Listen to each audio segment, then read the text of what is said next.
नमस्कार, स्वागत है आपका हमारे खास पेशकश में। मैं हूं अमित तिवारी। कहते हैं आंधी में जो पेड़ झुकते नहीं वो टूट जाते हैं। ये बात बीजेपी के वरिष्ठ नेता लालकृष्ण आडवाणी पर एकदम सटीक बैठती है।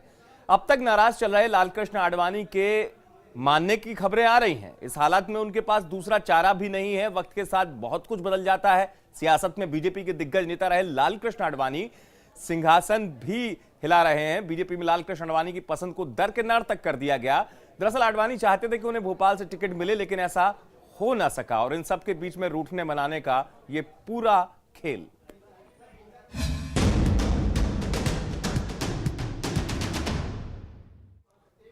ये बात भी सच है और कहा भी जाता है कि जैसे जैसे उम्र बढ़ती है इंसान के भीतर छिपा हुआ बच्चा बाहर आने लगता है।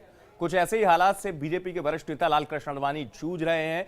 बात बात पर वो बच्चों जैसे ठिठक जाते हैं। आडवाणी की नाराजगी बीजेपी के हाथ पांव फुला देती है, जिसके बाद शुरू होता है मनाने और समझाने का दौर। लेकिन आडवाणी बाल हटकर बैठ जाते हैं और रूठने और मनाने की कवायदें शुरू हो जाती हैं। मैं तो चंद खिलौना। जब द्वापर युग में भगवान श्री कृष्ण ने चांद से खेलने की बाल हट की थी, तो मैया यशोदा ने अपने लाल को बहला फुसलाकर मना लिया। लेकिन बीजेपी के लाल है कि मानने को तैयार नहीं।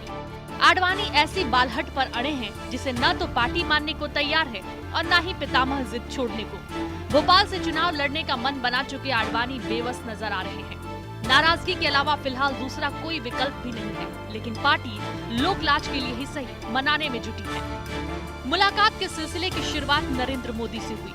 पार्टी के दिग्गज अरुण जेटली, सुषमा स्वराज और वेंकैया नायडू भी आडवाणी से हट छोड़ने की गुजारिश कर चुके हैं, लेकिन आडवाणी है कि मानने को तैयार नहीं। पितामह के गुस्से की तपिश सियासी रण में महसूस की जा रही है, लेकिन पार्टी नेता कह रहे हैं कि सब कुछ ठीक है। बहुत सारे कैंडिडेट्स का एस्पिरेशन से हम इस पार्टी से जुड़े हुए हैं, इसीलिए जीतने का इस श्रृंखला में हम भी जोड़ें। ऐसे कुछ डेमोक्रेटिक एस्पिरेशंस हो सकता है, आप इससे ज्यादा इसमें ढूंढने का समय ना बेतें। इससे बेहतर होगा आप कांग्रेस में जाकर के ढूंढिए कौन टिकट मांग रहा है। उधर तो भाग रहे हैं टिकट छोड़कर। There won't be any problem whatsoever. Whatever happens, there will be a happy end to everything. Bhopal में तो लौह पुरुष के स्वागत की तैयारियां जोरों पर थी, लेकिन बुधवार शाम हुई बीजेपी की केंद्रीय चुनाव समिति ने फरमान जारी कर दिया कि आडवाणी गांधीनगर से ही चुनाव लड़ेंगे। बीजेपी मनाने में जुटी है तो दूसरी तरफ संघ भी मन बना चुका है कि आडवाणी गांधीनगर से ही चुनाव लड़े। सूत्रों की माने तो आडवाणी ने संघ प्रमुख मोहन भागवत से फोन पर बात की है, जिससे भागवत ने आडवाणी के टिकट पर जल्द फैसला लेने की सलाह दी है। एक तरफ सलाह दी जा रही है तो दूसरी तरफ हमला भी हो रहा है। संघ विचारक दिलीप देवधर ने आडवाणी की नाराजगी को स्टंट करार दिया है। भी महान नेता हो, वो अगर मीडिया स्टंट करेगा या वो केजरीवाल का जो डिसीज है भारत में फैला हुआ कि हर चीज एक आइटम प्रेजेंट करते हुए मीडिया का ध्यान खींचना, तो 7 दिन पहले आडवाणी जी ने ही गांधीनगर की बात की थी। आडवाणी वहाँ से यशस्वी है और जब गुजरात में 100% विक्ट्री बीजेपी की प्लान्ड है और होने वाली है। आडवाणी की ये नाराजगी नई नहीं है। नरेंद्र मोदी को गोवा में जब केंद्रीय चुनाव समिति की कमान सौंपी गई थी, उस वक्त भी आडवाणी का ये बालहट सबने देखा। एक बार फिर आडवाणी पुराने अंदाज में है। ऐसे में अब देखने वाली बात ये होगी कि बीजेपी पार्टी के पितामह को किस तरह मना पाती है। जिया न्यूज़ रिपोर्ट। जी हां, दरअसल उस स्थिति को समझना पड़ेगा क्यों सवाल उठ रहा है और आडवाणी अगर नाराज हैं तो इस नाराजगी के मायने पार्टी की सेहत के लिए कितने ज्यादा बड़े हो जाते हैं। और पूरी कवायद कोई नई नहीं है। कल से लेकर आज तक जो परिदृश्य चल रहा है और उस बीच में अगर मान लीजिए ये खबर होती है कि आडवाणी मान गए हैं, तो उस स्थिति के बीच से भी उपस्थित हुए कई सवाल है कि ये पूरा परिदृश्य आखिर क्या कुछ कह गया बीजेपी की सेहत को लेकर और बीजेपी के अंदर जो कुछ चल रहा है, क्या वाकई वो सब कुछ ठीक है। बीजेपी जिस राह पर खड़ी हुई है वहां पर बीजेपी अपने आप को कह सकती है कि सब कुछ तनाव रहित है। ये तमाम पहलू जानेंगे, सीधे रुक कर रहे हैं हमारे साथ खास मेहमान स्टूडियो में डॉक्टर एसके दत्ता जी हैं, जो राजनीतिक विश्लेषक हैं। दत्ता साहब, आपका बहुत स्वागत है।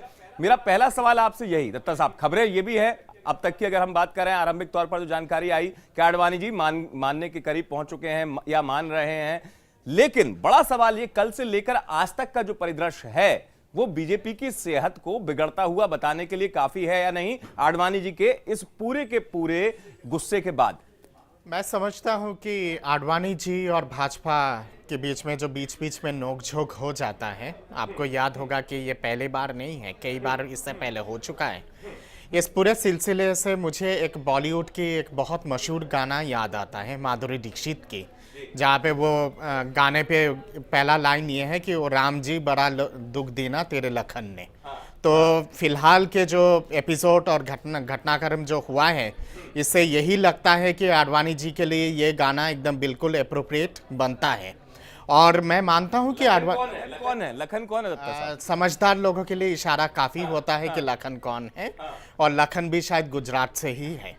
तो नेचुरल है कि ये नोकझोंक का सिलसिला राजनीति में दिलचस्पी लाती है, पर इसके साथ साथ चुनाव जब सर पे हो तो कहीं ना कहीं पे नुकसान भी करता है। मैं मानता हूं कि इस तरह का घमासान हर पॉलिटिकल पार्टीज में होती है। भाजपा भी अछूत नहीं है इस पूरे चीज़ से। कांग्रेस में भी आप देख लीजिएगा कि इस तरह का घमासान हो रहा है, वहां तो उल्टा। लेकिन यहाँ पर दत्ता साहब रुक रहा हूं, माफ कीजिएगा, यहाँ पर शीर्ष पुरुष का सवाल है, पार्टी के अभिभावक यानी गार्जियंस का सवाल है। वो लालकृष्ण आडवाणी जो 2 से 185 की यात्रा करवाने में सीटों के सारथी थे उस रथ के, पार्टी को उस स्थिति में ले जाने के लिए। दूसरी बात, क्या 2-3 बुनियादी सवाल नहीं उठते दत्ता साहब अगर हम सोचें कि लालकृष्ण आडवाणी जैसे व्यक्तित्व की सीट फाइनल होने में इतनी देर, प्रथम सूची में नाम आ जाता, जो भी शीर्ष पुरुष हैं पार्टी के पहला नाम आडवाणी जी का आता, चलिए आपको गांधीनगर से ही लड़ना है। मैं समझता हूं कि सबसे पहले और प्रथम सूची में ही आना चाहिए था लालकृष्ण आडवाणी जी का नाम। और ये थोड़ा सा मतलब अजीब तरह का सोच है और अजीब तरह की परिस्थिति है कि अभी तक भी मतलब एक निर्णय तो ले लिया गया, पर उस निर्णय का फाइनल नतीजा अभी तक निकला नहीं है।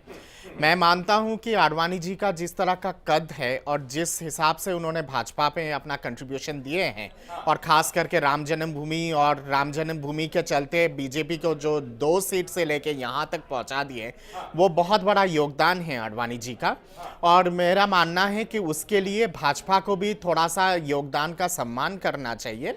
और ये कोई अछूत चीज़ नहीं है हमारे देश के राजनीति में। अगर कोई बड़ा नेता या फिर कोई भी नेता अगर 2 जगह से चुनाव लड़े, नरेंद्र मोदी जी खुद भी 2 जगह से चुनाव लड़ रहे हैं, तो बड़ा प्रश्न ये है कि गुजरात जाने से परहेज क्यों? गुजरात जाने से चिंता वहीं से शुरू होती है कि आडवाणी जी को अगर 16 वर्ष, आप सोचिए जिस सीट से 16 साल से सांसद रहे हो लालकृष्ण आडवाणी, उस सीट को वो बदलना चाह रहे हो, अचानक भोपाल की तरफ पलायन करना चाह रहे हो, भोपाल से चुनाव लड़ना चाह रहे हो, तो इसके मायने बहुत गहरे होंगे। कहीं ना कहीं पटकथा जो है दत्ता साहब, उसमें बहुत सारे तर्क हैं, बहुत सारे तथ्य हैं। जैसे कि एक सवाल ये आया कि आडवाणी की नाराजगी खुद की सीट को लेकर नहीं अकेले, उसमें बहुत सी चीजें, हरेन पाठक का टिकट फाइनल नहीं हो पाया, उनके समर्थक, उसको लेकर आडवाणी जी चिंतित नजर आए कि क्या वास्तव में मौजूदा दौर में लालकृष्ण आडवाणी इस स्थिति में पार्टी में खड़े हैं जहां पर उनकी राय या मशवरा, खुद की सीट तो छोड़िए, उनके समर्थक को लेकर भी अगर वो कोई राय रखते हैं तो वो मामला भी पैंच में फंस जाता है। नहीं, मैं समझता हूं कि कई सारे कारण हैं जिसके चलते ये सब चीजें दिखाई दे रहा है, पर मेरा मानना है कि 2 सीट से अगर लालकृष्ण आडवाणी जी अगर लड़ने की इच्छा अगर वो करते हैं तो उस पर कोई परहेज नहीं होना चाहिए। भोपाल से भी अगर लड़ना चाहते हैं और गांधीनगर से लड़ना चाहते हैं तो ऐसा सिलसिला है हमारे देश में कि 2 जगह से लड़ सकते हैं, और इस पर किसी तरह की मतलब खलबली नहीं होनी चाहिए। दूसरी बात, मैं यहाँ पे ये भी समझता हूँ कि भारत के राजनीति में एक समय के बाद वरिष्ठ लोगों को रिटायरमेंट ले लेनी चाहिए। मिसाल के तौर पे अगर कहूँगा तो अटल जी इस देश में एक बहुत बड़ा मिसाल है। 2004 के चुनाव हारने के बाद जिस तरह से धीरे धीरे करके सक्रिय रूप से राजनीति से अटल जी ने संन्यास ले ली थी, वो एक बहुत बड़ा मिसाल है हमारे देश के राजनीति के लिए। और मैं मानता हूं कि तमाम पॉलिटिकल पार्टीज में जो लोग वरिष्ठ हैं और जिनका बहुत बड़ा योगदान रहा है राजनीति में, एक समय के बाद युवा पीढ़ी को और नया जो जनरेशन है उनको मौका देना चाहिए और उसके लिए छोड़ देना चाहिए भागदौड़। पर हाँ, ये जरूर है कि लोहा पुरुष हैं आडवाणी जी, और आडवाणी जी का कंट्रीब्यूशन को कोई दरकिनार नहीं कर सकता। बात कह रहे हैं छोड़ देना चाहिए इस स्थिति में, लेकिन जनता जो है उस स्थिति को हम समझेंगे कि जनता क्या सोचती है। जब प्रतिक्रिया लेने की कोशिश की हमने कि आडवाणी जी के इस रूठने से लेकर आडवाणी जी की गुस्सा होने पर आम जनमानस के बीच क्या सोच है, आम जनमानस क्या कहता है, वो हम देखते हैं। देखिए, आडवाणी जी पिछले काफ़ी साल से गांधीनगर से चुनाव जीतते आए हैं। ये पूरा बीजेपी का गढ़ है गुजरात। यहाँ पे आडवाणी जी गांधीनगर नहीं, चाहे कहीं से भी चुनाव लड़ते हैं शहरी विस्तार से, तो मुझे लगता है कि आडवाणी जी को ज़्यादा दिक्कत नहीं होती, चुनाव जीत जाते हैं। बहुत बड़ा नाम है आडवाणी जी का, काफ़ी बड़ी सेलिब्रिटी से। नहीं, काम किया है लगभग उसने। अब गांधीनगर से ही सीट लड़नी चाहिए, क्योंकि इतने साल वो गांधीनगर से लड़े हैं, तो वो भोपाल जाने की मेरे को नहीं लग रहा है कि वो भोपाल जाना चाहिए, वो गांधीनगर की सीट से ही लड़े। नहीं, आडवाणी जी को गांधीनगर से ही खड़ा रहना चाहिए, क्योंकि 4 दफे वो आ चुके हैं। गांधीनगर के लोग उसको प्रेम करते हैं और वो प्रेम को उसको मान देना चाहिए। ये जनता की राय, और इस राय के बाद अब फिर वो एक शंका वाला जो स्थिति है शंका की कि आडवाणी जी फिर क्यों पीछे हटना चाह रहे थे गांधीनगर से, वो स्थिति क्या राजनीतिक समीकरण के तहत थी या दबाव, या आडवाणी जी की कुछ और इच्छा जो पूरी नहीं होती हुई नजर आई, जिससे वो दबाव बनाकर तमाम चीजों का संदेश पार्टी को देना चाहते थे कि मैं पितामह हूं। दत्ता साहब का रुख करेंगे, लगातार बने हुए मेरे साथ राजनीतिक विश्लेषक। दत्ता साहब, जनता को आपने सुना, जो स्थानीय लोग हैं उनके मन में वो चीज है नहीं। जो सवाल मैं आपसे शुरुआती तौर पे कर रहा था, 16 साल बहुत होता है किसी जगह से एक सांसद बन जाना। 16 साल के बाद अचानक अगर एक असुरक्षा का भाव आता है कि गांधीनगर नहीं जाना है, तो उसके पीछे राजनीतिक मायने ज्यादा हैं या जमीनी हकीकत के वो क्षेत्र जो है आडवाणी जी को सूट अब नहीं करेगा? नहीं, मैं समझता हूं कि 16 साल जिस कॉन्स्टिट्यूएंसी को आडवाणी जी ने रिप्रेजेंट किया है, मेरा मानना है कि राजनीतिक समीकरण गुजरात का जिस तरह का है, राजनीतिक समीकरण आज के माहौल में गुजरात में जिस तरह का वातावरण है, मोदीत्व और भाजपा के लिए जो एक प्रो वेव चल रहा है, उस पे तो मुझे लगता है कि कोई बच्चा को भी अगर खड़ा कर दिया जाए गुजरात से, तो वो भी बहुत अच्छे विजय के साथ सीट निकाल लेगी। तो गांधीनगर से आडवाणी जी का हारने का तो सवाल होता ही नहीं है। हाँ, पर यह जरूर है कि आडवाणी जी को अगर लगता है कि मध्य प्रदेश में भी लोग उनको चाहते हैं और इतना लोकप्रियता है, और वो एक राजनीतिक समीकरण भी दत्ता साहब के शिवराज सिंह चौहान जो हैं वो बहुत विश्वसनीय श्रेणी में आते हैं आडवाणी जी। और नेचुरल है कि मेरा व्यक्तिगत राय ये है कि आडवाणी जी अगर दोनों जगह से अगर लड़ते हैं, भोपाल से और अहमदाबाद, वही राजनीतिक इक्वेशन, वही राजनीतिक इक्वेशन उनको भोपाल तक ले गया। हम बीजेपी की प्रतिक्रिया लेते हैं, सीधे लखनऊ चल रहा है, हमारे साथ जुड़ रहे हैं बीजेपी के वरिष्ठ नेता हैं उत्तर प्रदेश के चंद्रमोहन जी। चंद्रमोहन जी, आपका बहुत स्वागत है जीएन न्यूज में खास चर्चा में। चंद्रमोहन जी, आखिर ऐसी स्थिति क्यों, आडवाणी जी को इतना रूठना पड़ रहा है? आपके पितृ पुरुष, आपकी पार्टी के अभिभावक, आपके पार्टी के वो करता धरता जिन्होंने सारथी बनकर आपकी पार्टी के रथ को आगे बढ़ाया।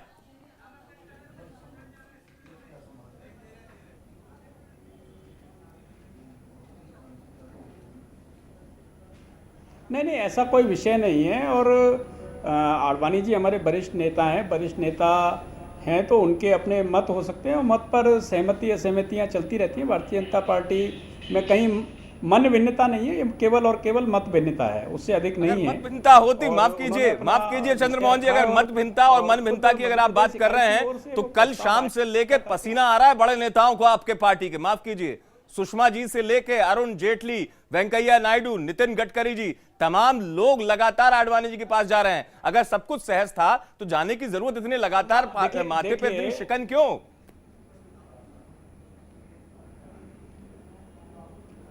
देखिए आडवाणी जी हमारे शीर्ष नेता हैं और आपने खुद कहा कि भारतीय जनता पार्टी को राष्ट्रीय राजनीतिक दल बनाने में उनकी बड़ी भूमिका रही है, तो उनका मार्गदर्शन सदैव लेते रहे हैं। और अभी जो लोग नेता लोग उनके पास जा रहे हैं, तो वो अलग अलग मुद्दों पर चर्चा करने जा रहे हैं। इसको आप अदरवाइज उस विषय के साथ में जोड़ना चाहिए। सामान्य प्रक्रिया है, सामान्य प्रक्रिया बहुत सहज है, बहुत सहज है चंद्रमोहन जी, ये बात कहना बहुत सहज है कि चर्चा करने जा रहे हैं। अगर चर्चा ही करनी होती तो प्रथम सूची में आडवाणी जी का नाम होता बगैर चर्चा किए हुए। इतनी जद्दोजहद नहीं होती। मैं सीधे रुक करूंगा न्यूज रूम का, मेरे साथ जुड़ रहे हैं K Dubey, deputy political editor GN news. के आपसे पहला सवाल मेरा यही, बीजेपी के नेता है वो स्वीकारेंगे नहीं, उनका अपना कहना है, वो अभी भी इस पूरे परिदृश्य को केवल मार्गदर्शन के तौर पर देख रहे हैं। लेकिन आडवाणी के गुस्से का दर्शन सबने देखा है कि कल से लेकर आडवाणी कितने गुस्से में है। पहला सवाल तो मेरा आपसे मौजूदा स्थिति को लेकर, क्या आडवाणी मानने के मुहाने तक पहुंच चुके हैं? उसके बाद मैं दूसरी स्थितियों पर आऊंगा। देखिए, आडवाणी के परिवार या आडवाणी के जो जुड़े हुए लोग, उनका कहना है कि अभी कोई निर्णय ऐसा नहीं हुआ। लेकिन बीजेपी के जो नेता वो कह रहे हैं कि आडवाणी मान गए हैं, खाली एक राजनाथ सिंह के आने का इंतजार हो रहा है और दोनों मिल करके इसके बाद औपचारिक ऐलान कर देंगे।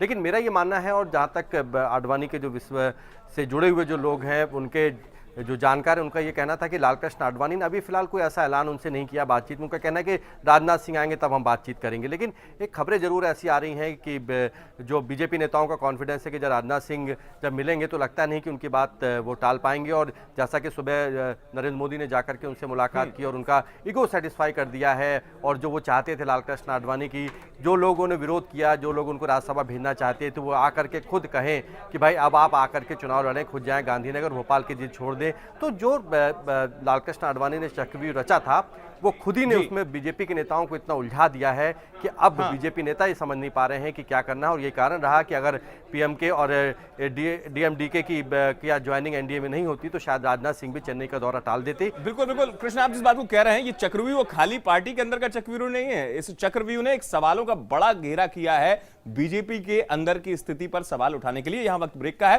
ब्रेक के बाद चर्चा जारी रखेंगे हम और जानने की कोशिश करेंगे कि आखिरकार रूठने मनाने की ये कवायद बीजेपी को कहां लाके खड़ा करती है। जल्द हाजिर होते हैं।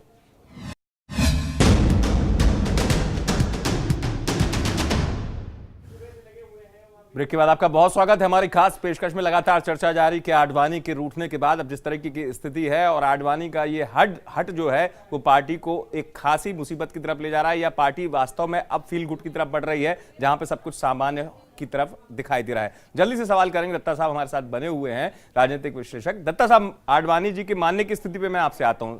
मान लीजिए आडवाणी जी मान गए और उसके बाद सब कुछ सामान्य हो गया, लेकिन जो कुछ कल से लेकर आज तक घटित हुआ है पार्टी के अंदर, ये तनातनी, इसका मैसेज जो है वो मैसेज सकारात्मक तो संभव तौर पर नहीं हो सकता, लेकिन पार्टी के अंदर की एक खींचतान को बताने के लिए काफी था। बिल्कुल काफ़ी था, और मैं समझता हूं कि इसके चलते भाजपा की छवि कहीं ना कहीं पे थोड़ा सा खराब हुआ है, जिस तरह का घमासान हुआ है। पर यहाँ पे महत्वपूर्ण ये है कि घमासान केवल हम लोग बीजेपी के परिपक्ष में नहीं देख सकते हैं, घमासान तमाम पार्टियों में मचा हुआ है। कांग्रेस में तो पलायन का घमासान है, तो भाजपा में मतलब कि सीटों को लेके घमासान है कि कौन किस सीट से लड़ेगा। तो पूरे राजनीतिक परिपक्ष में देश के वातावरण के हिसाब से हमें देखना चाहिए, और उस हिसाब से मैं समझता हूं कि ये जो घमासान चल रहा है, बीजेपी में जो घमासान है वो अलग तरह का घमासान है, कांग्रेस में जो घमासान है वो अलग तरह का घमासान है। कांग्रेस में ना लड़ने का घमासान है और बीजेपी में मतलब कि ज्यादा से ज्यादा कौन सा सीट से लड़ सकते हैं उसका घमासान है। तो दोनों चीज का जो घमासान है वो अलग तरह का है। पर ये मैं मानता हूं कि पार्टी के शीर्ष पुरुष का सवाल था। बिल्कुल सही बात है। और पार्टी के यहाँ पे आडवाणी जी के एपिसोड को लेकर जो कुछ हुआ है और जिस हिसाब से निर्णय लेने में इतना टाइम लगा है, उसके चलते कहीं ना कहीं पे ये जो फील गुड फैक्टर भाजपा का चल रहा था और नरेंद्र मोदी फैक्टर और तमाम चीजें, वो कहीं ना कहीं पे डेंट हुआ है और शायद कहीं ना कहीं पे बीजेपी की छवि थोड़ा सा खराब हुआ है। बिल्कुल, इस स्थिति को आपने स्पष्ट किया और इससे एक सवाल और सामने आता है। मैं जल्दी से चंद्रमोहन जी का रुख करूंगा, लखनऊ से हमारे साथ बने हुए बीजेपी के नेता। चंद्रमोहन जी, आप मानने तैयार होंगे नहीं, शुरुआती तौर पर आप कह रहे थे कि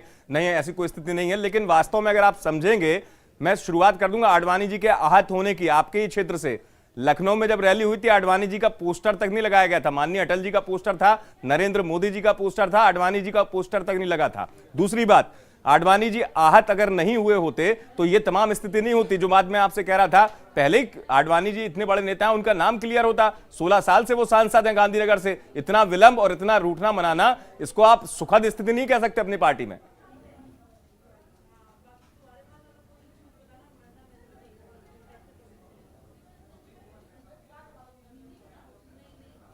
नहीं, ये जो आडवाणी जी जैसे वरिष्ठ नेता को के साथ व्यवहार करते सावधानी रखनी चाहिए और थोड़ा उसमें मैं यही कहूँगा थोड़ा सा वो करना चाहिए, और इसमें ज़्यादा वो आवश्यकता नहीं है।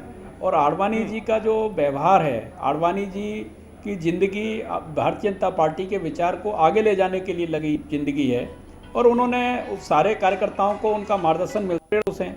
इसलिए कहीं कोई देखिए, बहुत अनेकों बार ऐसा हुआ कि जब इस तरीके से भारतीय जनता पार्टी नेतृत्व को लेकर लोगों ने सवाल उठाए, लेकिन कहीं कोई परेशानी आई नहीं है।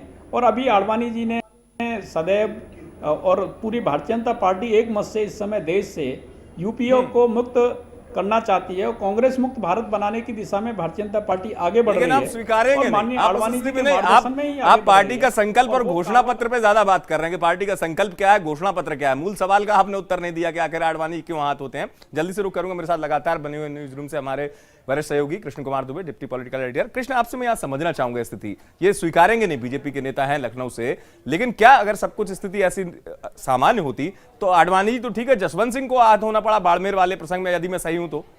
देखिए, बिल्कुल ये पहले भी अपन कई बार चर्चा कर चुके हैं अमित की अटल और आडवाणी का युग बीजेपी में खत्म हो गया है, उसको स्वीकार कर लेना चाहिए और कई लोग स्वीकार भी कर चुके हैं। लेकिन आडवाणी जी चूंकि आखिरी तक अपने आप को एक योद्धा के तौर पे भीष्म पितामह की स्थिति में रखना चाहते हैं महाभारत में, तो स्वाभाविक तौर पे उनकी एक इच्छा है, एक उनका दृढ़ है कि जब तक मैं रहूं राजनीति में तब तक काम करते रहूं। और ये कारण रहा कि 2009 के बाद उन्होंने ऐलान किया था कि वो राजनीति में चुनाव अब नहीं लड़ेंगे। लेकिन फिर उनको जब याद दिलाया गया तो उनका कहना था नहीं, अब माहौल जो है बीजेपी के फेवर है, मुझे चुनाव में पूरी तरीके से उतरना होगा। तो एक दृढ़ संकल्प लेके उतरे हैं और स्वाभाविक तौर से एक, हालांकि वो अपने कुछ जो उनको पसंद नहीं करते हैं या फिर संघ में कुछ लोग ऐसे हैं जिनको लगता था कि आडवाणी के आगे उनका कद छोटा रहता है, तो बार बार वो बीच में फंसते रहते हैं। लेकिन हमेशा आडवाणी, माफी चाहूंगा, रोक रहा हूं कृष्ण, आपको रोक रहा हूं बहुत संक्षेप में। कृष्ण, आपसे यही चीज अगर मान भी गए और स्थिति हो गई रूठने मनाने की समाप्त, तो संदेश जो है वो क्या सकारात्मक होगा? बहुत जल्दी से जवाब में। बिल्कुल, अगर मान भी जाते हैं तो मुझे लगता है कि आने का जो परिदृश्य है, एनडीए की अगर सरकार बनेगी और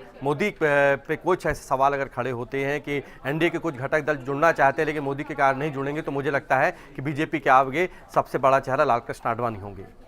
चलिए, और जल्दी से एक सवाल चंद्रमोहन जी से हम लेंगे। चंद्रमोहन जी, अगर आडवाणी जी का टिकट पहले फाइनल हो जाता तो ज्यादा अच्छी बात होती या नहीं होती? इतनी स्थिति फिर क्यों, अगर आडवाणी जी जैसे वरिष्ठ नेता का टिकट को लेकर कल स्थिति बनती है कि गांधीनगर से लड़ेंगे, फिर असमंजस हो जाता है, ये स्थिति आप मानते हैं आडवाणी जी का नाम तो पहली सूची में होना चाहिए था?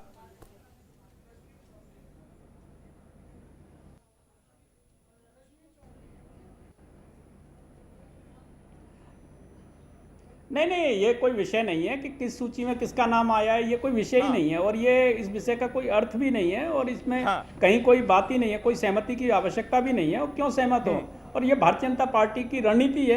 वही दिक्कत है कि आप उस विषय को विषय अंतर्गत आप नहीं मानते, जहां पर सवाल आता है तो आप विषय को विषय अंतर्गत मानेंगे नहीं। अगर आ जाता प्रथम सूची में नाम तो आप ही कह रहे होते चंद्रमोहन जी, देखिए पार्टी ने शीर्ष पुरुष का कितना सम्मान किया, आप ही कह रहे होते कि आडवाणी जी के प्रति पार्टी का समर्पण है जो वो चरम पर है। माफी चाहूंगा, समय इतना ही था मेरे पास में। डॉक्टर दत्ता, चंद्रमोहन जी और कृष्ण कुमार, आपका बहुत बहुत शुक्रिया मेरे साथ खास चर्चा में जुड़ने के लिए। तो सवाल यही, अगर आडवाणी मान भी जाते हैं तो उसके बाद भी क्या पार्टी उस स्थिति पे महसूस करेगी कि इस पूरी कवायद का जो संदेश है वो पार्टी को क्या दे गया?